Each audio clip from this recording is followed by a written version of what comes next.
Ciao, oggi racconto una storia. Tigrottino e la farfalla. Tigrottino era un bellissimo gattino tutto tigrato, con gli occhi verdi come smeraldi. Viveva in un bellissimo giardino che faceva parte di una grande villa, dove abitavano i suoi papà e mamma umani. L'avevano adottato, prelevandolo quando aveva solo 2 mesi, dal gattile della zona, e lo avevano chiamato così per via del suo manto striato.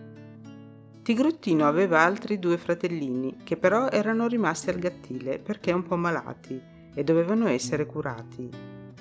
In quel bellissimo giardino c'era la sua casetta, che aveva 2 stanzette, una con la porta ad arco piccola piccola e l'altra tutta chiusa per dormire.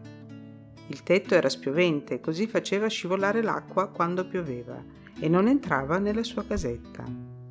Tigrottino giocava tutto il tempo con i fiori del giardino e saltellava di qua e di là in mezzo all'erba tutta verde e soffice a cercare di catturare le farfalle.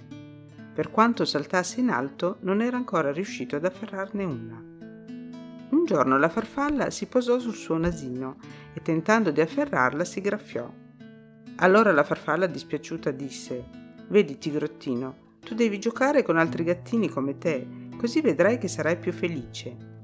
Ma i miei fratellini sono rimasti al gattile perché sono ammalati e io non posso più andare a trovarli perché non ricordo bene la strada», rispose Tigrottino. «Se vuoi ti ci accompagno io, volo sempre da quelle parti in queste belle giornate d'estate», disse la farfalla. Contento, Tigrottino cominciò a saltellarle intorno e a seguirla felice. Passarono vicino a uno stagno. Era pieno di cose divertenti per giocare.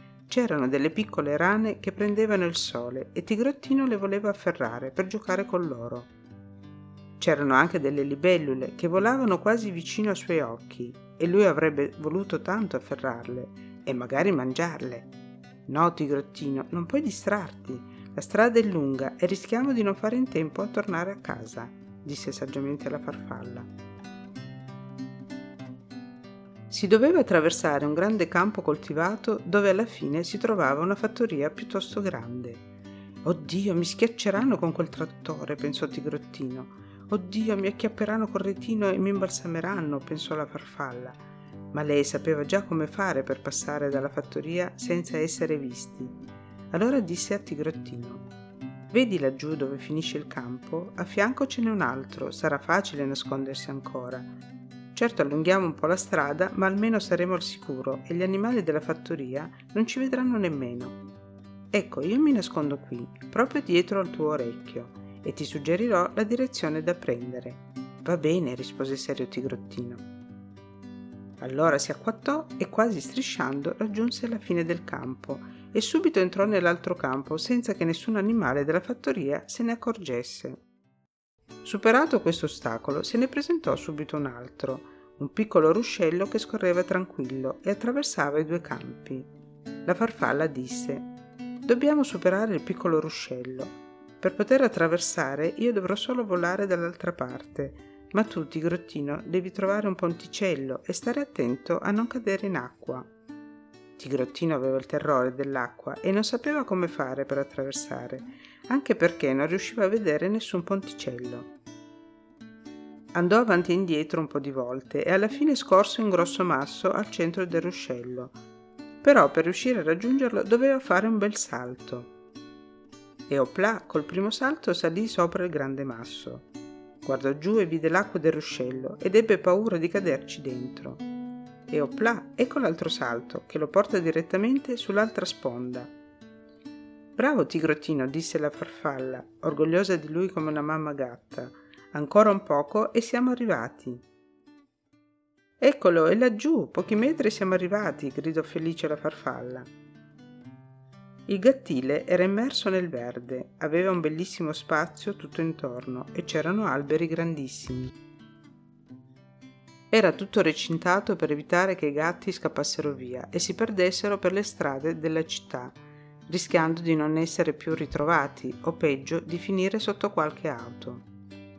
Subito la farfalla volò all'interno a cercare i fratellini di Tigrottino, che ora erano guariti e giocavano tra l'erba. Bisognava trovare il modo di far entrare anche Tigrottino senza essere visto dalla signora addetta alla sorveglianza dei gatti. I suoi 2 fratellini, che erano stati chiamati Pinky e Dudù, videro Tigrottino e gli andarono vicino per annusarlo e per essere certi che era il loro fratellino, e poi lo aiutarono ad entrare da una piccola fessura che loro stessi avevano fatto nella rete. Miau, miau, miau! Erano felicissimi di rivedersi, si facevano le fusa. Frr, frr, frr. Che bello stare insieme, dai, giochiamo! Nel frattempo, nella casa dove viveva Tigrottino era scattato l'allarme generale, perché non lo vedevano più in giardino e tutti lo stavano cercando. Poi si divisero per vedere se riuscivano a trovarlo, così il papà, per sicurezza, andò anche al gattile e la signora che li curava si accorse che 2 piccoli micetti, Pinky e Dudù, giocavano con un altro piccolo micetto che sicuramente era Tigrottino.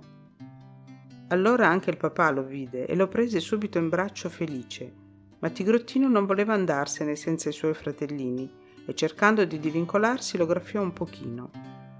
Il papà rimase un po' sorpreso e lo lasciò andare, ma poi capì e chiese alla signora se poteva dargli anche gli altri 2 micetti, visto che di spazio ne avevano a sufficienza nella loro casa e visto che erano guariti. Ora finalmente i 3 micetti erano insieme e giocavano felici nel giardino della loro casa. La casetta di Tigrottino era abbastanza grande da contenere tutti e 3, e dopo aver giocato e mangiato la loro pappa, i croccantini e bevuto un po' di latte, si addormentarono felici stretti l'uno accanto all'altro. La farfalla era felice perché aveva aiutato Tigrottino a riunirsi con i suoi fratellini e volava di fiore in fiore agitando le sue coloratissime e bellissime ali. Poi stanca si fermò sul tetto della casetta dei 3 micetti. È bello, pensò, avere degli amici che ci aiutano a superare le difficoltà che si incontrano ogni giorno e non ci abbandonano mai. E con quel pensiero anche lei si addormentò.